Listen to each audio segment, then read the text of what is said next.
Copa আমেরিকার জন্য শুক্রবার 23 সদস্যের দল ঘোষণা করেছে ব্রাজিল। কোচ দরিবাল জুনিয়র কোপার দলে বড় চমক দিয়েছেন। অভিজ্ঞ মিডফিল্ডার ক্যাসিমেরোকে ছাড়াই যুক্তরাষ্ট্রের বিমান ধরবে সেলেসাওরা। চোটের কারণে দীর্ঘদিন মাঠের বাইরে থাকা নেইমার যে কোপার দলে থাকবেন না তা আগেই নিশ্চিত করেছিলেন ব্রাজিল ফুটবল দলের চিকিৎসক। তবে সম্ভাবনা একেবারে ফুরিয়ে যায়নি। স্কোয়াড ঘোষণার পর কোচ দরিবাল বলেন, আমাদের নায়কের প্রয়োজন এবং সেই নায়ক শুধু একজন নন। দায়িত্বের বিভাজন আমাদের দলে শক্তি বাড়াবে।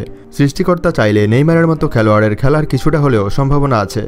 ঘোষিত দলে আরও নেই রিচার্লিসন, গ্রেভিয়েল জেসুস, মেথিয়াস কুনহা ও ব্রেমারের মতো তারকা ফুটবলারও। তবে চোট কাটিয়ে কয়েক মাস পর মাঠে ফেরা গোলকিপার অ্যালিসন বেকারকে দলে রেখেছেন দরিবাল।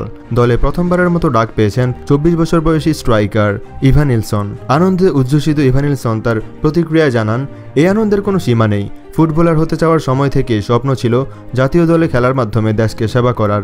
আমি যেখানে গড়ে উঠেছি সেই ফ্লুমিনেন্স ও পোর্তোকে ধন্যবাদ জানাই নিজেকে প্রকাশ করার সুযোগ করে দেওয়ার জন্য। তালেজায় জন্ম নেওয়া ইভানিলসন 2020 সাল থেকে খেলেছেন পর্তুগিজ ক্লাব পোর্তোয়। চলতি মৌসুম কাটাচ্ছেন নিজের সেরা ফর্মে। 2023-24 মৌসুমে পোর্তোর হয়ে 39 ম্যাচে 24 গোল করার পাশাপাশি 5টি গোলও করিয়েছেন ইভানিলসন।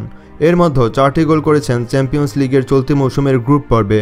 বেলজিয়াম ক্লাব অ্যান্টারওয়ার্পের মাঠে করেন হ্যাট্রিক। 2021-22 মৌসুমে ইভানিলসন পোর্তোর হয়ে পর্তুগালের প্রিমিয়ার লিগ জয়ের স্বাদও পেয়েছেন। সেবার লিগে 30 ম্যাচ ও 14 গোলের পাশাপাশি সব প্রতিযোগিতা মিলিয়ে 46 ম্যাচে করেছিলেন 21 গোল।